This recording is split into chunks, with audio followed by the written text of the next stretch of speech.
नमस्कार। खबरों के इस बुलेटिन में तुहाडा स्वागत है। मैं हाँ जसप्रीत सिंह। पहला पेश ने चोणवीआं खबरां।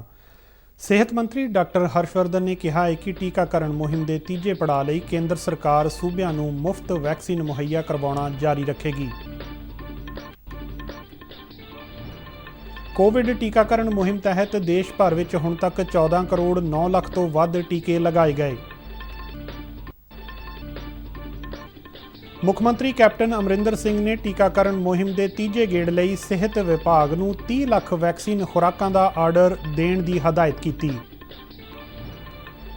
अमरीका ने कोविड-19 वैक्सीन बनाउण लई लोड़ींदी समग्री भारत नूं बरामद करन ते लगाई पाबंदी नूं हटाया।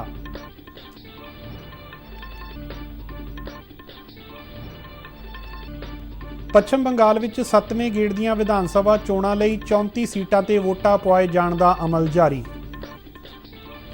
ते हुण खबरां विस्तार नाल।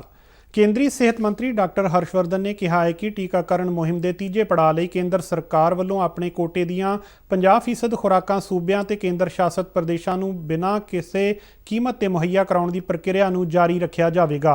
सेहत मंत्री ने सोशल मीडिया प्लेटफॉर्म राही जानकारी सांझी करदिआं कहा कि बाकी 50% कोटा सूबियां की मर्जी ते निर्भर करदा है। उन्हां दस्सिया कि 23 सूबियां वल्लों टीकाकरण प्रक्रिया शुरू करन लई बेनती की गई है। हर्षवर्धन ने कहा है कि केंद्र सरकार सीधे तौर पर किसी नूं वैक्सीन उपलब्ध नहीं करवा सकती।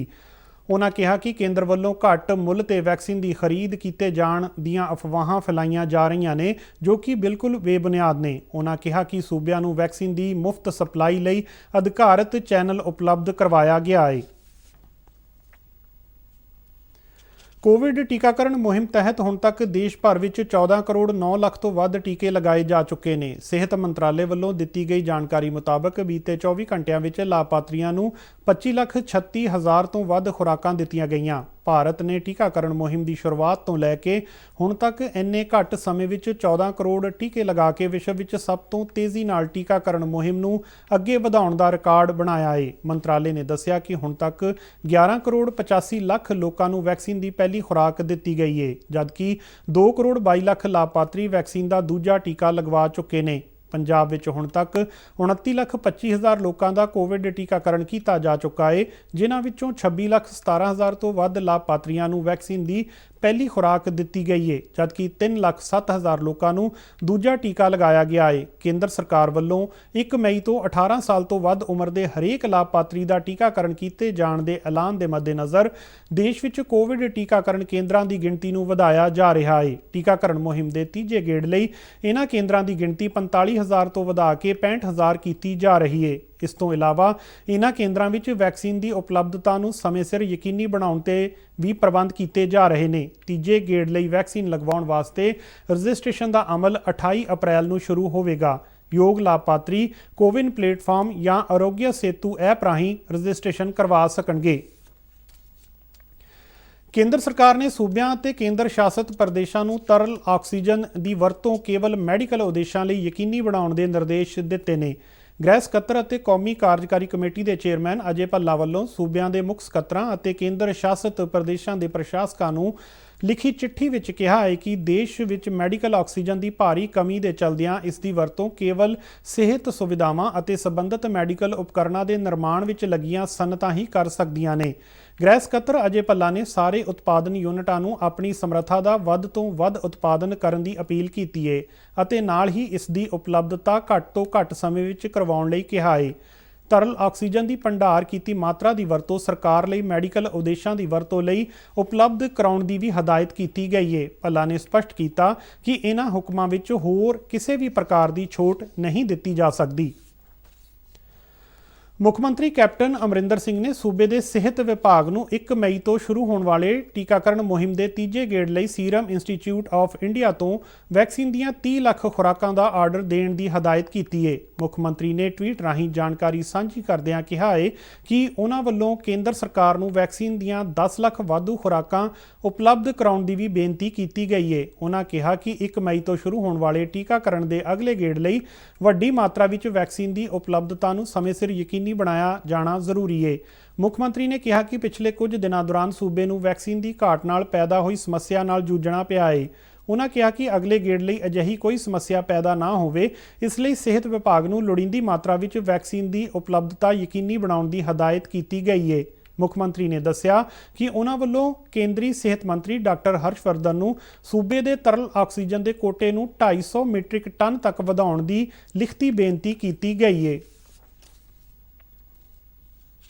अमरीका सरकार ने कोविड-19 वैक्सीन लई लोड़ींदी जरूरी समग्री नूं भारत लई बरामद करन ते लगाई पाबंदी नूं हटा दिता है। कौमी सुरक्षा सलाहकार अजीत डोवाल वल्लों अमरीकी हमअहुदा जेक सुलिवन नाल टैलीफोन ते कीती गई गलबात तो बाद अमरीका वल्लों पाबंदी हटाउण दा फैसला किया गया। फैसले तो बाद अमरीकी राष्ट्रपति जो बाइडन ने ट्वीट करदिआं कहा कि महामारी के इस दौर विच भारत ने अमरीका की मदद की सी अते हुण अमरीका महामारी विरुद्ध लड़ाई विच भारत के नाल सहयोग करेगा। व्हाइट हाउस ने बयान जारी करदिआं कहा कि अमरीका वल्लों वैक्सीन निर्माण लई जरूरी समग्री की पछाण की गई है, जिस की वरतों भारत वल्लों कोविशील्ड वैक्सीन बनाउण लई कीती जा रही है। उन्होंने कहा कि भारत नूं इह समग्री जल्द तो जल्द उपलब्ध करवाई जाएगी। भारती रेलवे वल्लों अगले 24 घंटिया दौरान 140 टन तरल ऑक्सीजन की डिलीवरी की जाएगी। रेल मंत्रालय वल्लों जारी बयान विच कहा गया है कि मौजूदा समय रेलों राहीं 9 ऑक्सीजन टैंकरां नूं लोड़वंद सूबियां तक पहुँचाया जा रहा है, जिन्हां विच्चों 5 टैंकर बीती रात लखनऊ विखे उतारे गए। झारखंड के बोकारो तो रवाना हुए बाकी टैंकर अज लखनऊ पहुंचणगे। मंत्रालय ने दस्सिया कि रेल गड्डियां राहीं हुण तक 10 कंटेनरां की डिलीवरी की गई है, जिन्हां विच तकरीबन 150 टन तरल ऑक्सीजन भरी हुई है।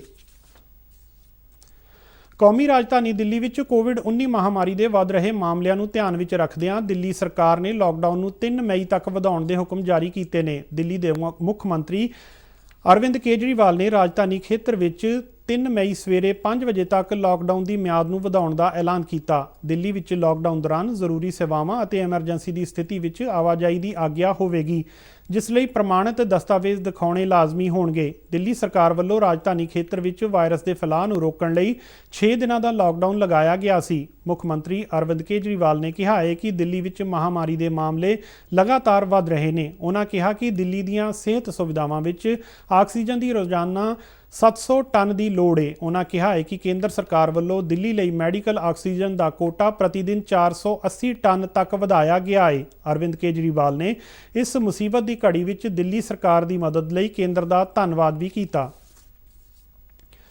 पश्चिम बंगाल विच विधान सभा चोणां दे 7वें गेड़ लई अज वोटां पाईआं जा रहीआं ने। चोण कमिशन ने इस गेड़ दौरान सुरक्षा स्थिति के मद्देनज़र केंद्री बलां दीआं 653 कंपनियां तैनात कीतिआं ने।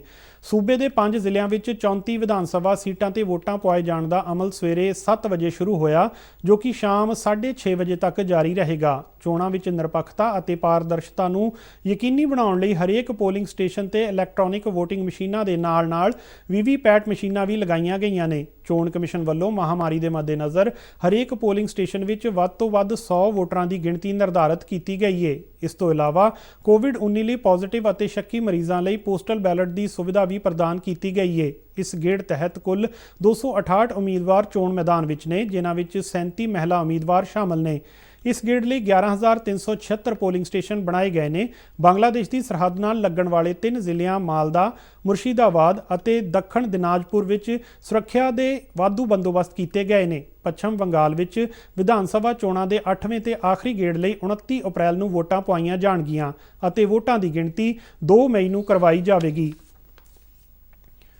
जम्मू कश्मीर दीआं 5 ग्राम पंचायतां ने इस वरे दे कौमी पंचायत पुरस्कार जिते ने। जानकारी मुताबक बारामूला जिले की कंगरूसा और बडगाम जिले की हाकरमुल्ला ग्राम पंचायत ने दीन दयाल उपाध्याय पंचायत सशक्तिकरण पुरस्कार हासिल किए ने, जबकि कठुआ जिले की कुटाह ग्राम पंचायत नूं नानाजी देशमुख राष्ट्रीय गौरव ग्राम सभा पुरस्कार दिता गया है। कुपवाड़ा की पंजगाम ग्राम पंचायत ने विकास योजना पुरस्कार हासिल किया है और बारामूला के अचावले ग्राम पंचायत ने बच्चों लिए दोस्ताना पंचायत का पुरस्कार अपने नां किया है। जम्मू कश्मीर के उप राज्यपाल मनोज सिन्हा ने इन्हां पंचायतों की शलाघा करदिआं उत्थों के सरपंचां और पंचायतों नूं मैंबरां नूं वधाइयां दित्तिआं ने। सिन्हा ने कहा कि अजिहियां पंचायती राज संस्थावां होरनां लई रोल मॉडल बन सकदियां ने अते इन्हां दीआं प्राप्तियां दूजिआं नूं मार्गदर्शन दे सकदियां ने। इस दे नाल ही खबरां दा इह बुलेटिन खत्म हुंदा है। नमस्कार।